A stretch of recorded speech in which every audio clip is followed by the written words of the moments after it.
همداران عزیز 26 یولی سال 2024 می باشد و من قرار دارم در ناحیه دنقره در نزد من آقای کاظم عبدالزاده قرار دارم که یک متخصص پیش اویدی پرورش زراعت زیره می باشند.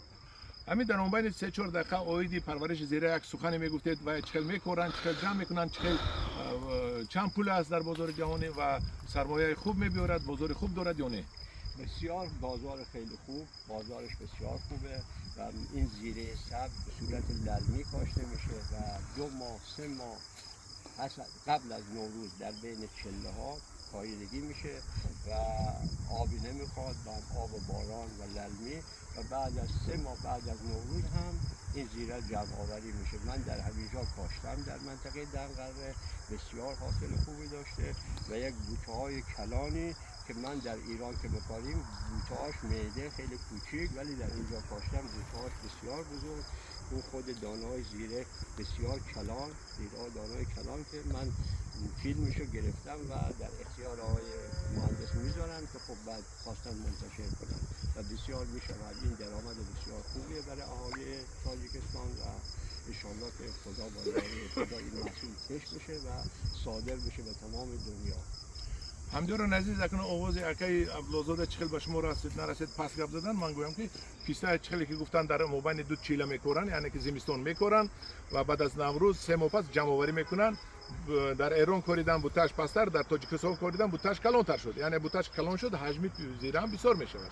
زیره در بازار جهانی نهایت نرخی که بلند دارد. ما زیره کاری نمیکنیم، زمین‌های للمی بسیار داریم و حرکت میکنیم که من به شما برای چی این گپا رو گفتم، برای چی همین مرد که من مخم قپیدم که نقل کنند، برای که شما به غرض از گندم و جو در ادر میکنیم بود زیره هم کنید و پولی کلان است.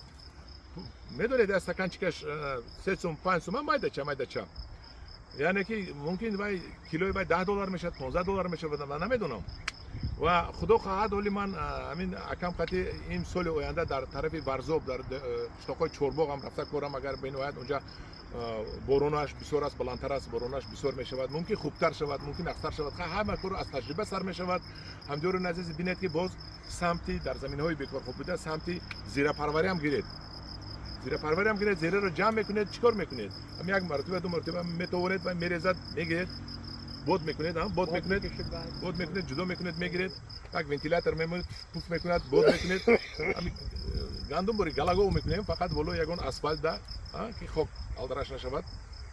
بهترین کار میشود زیره خود تاجیکستان در تاجیکستان از تاجیکستان بیرون میبراید و ما چی میباید؟ ما پول میباید، پولی که در حیات ما در کار است. برای این پول ما هم مهاجرت مهنتی میرویم و اگر زیره کاریم 1 هکتار زیره تخمینا چند تونه میتیاد؟ در اینجا من فکر میکنم حداقل یعنی کمش 500 کیلو زیره بده. 500 کیلو زیره میده در اینجا حداقلش 1 هکتار للمی. تخمینا چند $. است در بازار جهان؟ الان من چون قیمتا نوسان داره با طلا و اینا برابره، الان من از اینترنت سرچ میکنم قیمت جهانی تخمینا چند پول تخمینا؟ از بزرگتون من 1 ماه پیش قیمتش دارم، یک حساب بکنم تقریبا چیزی حدودی و دقیقش من به شما میگم. نه ما شما موبایلش رو گرفت دقیقش ذکر نیست. 300 و 400 هزار تومان، 400 هزار تومان تقسیم بر به پول ایران 400 هزار $. میاد. الان تقسیم بر دلارش چیزی حدود در یک